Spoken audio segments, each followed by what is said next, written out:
আসসালামু আলাইকুম বন্ধুরা, আজকে আমি দেখাবো নেহারি দিয়ে খাওয়ার জন্য কিভাবে ডিম চিতই পিঠা বানাবেন। তো এটা আসলে এতটাই সুস্বাদু, আপনারা একবার খাইলে বারবার খাইতে মন চাইবে।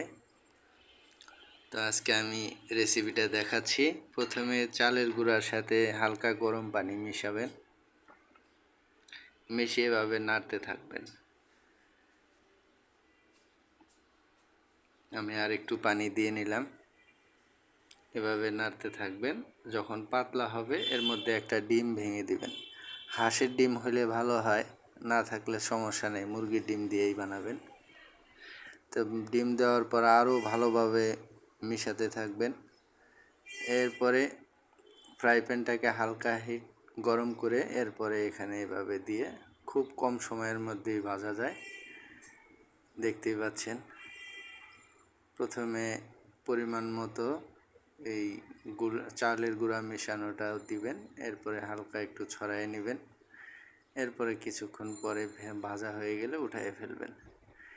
হয়ে গেল রেডি আপনার পছন্দের চালের গুঁড়া, ডিম দিয়ে চালের গুঁড়া দিয়ে ডিম পিঠা। এবার পরিবেশন করুন, নিজে খান, সেই স্বাদ।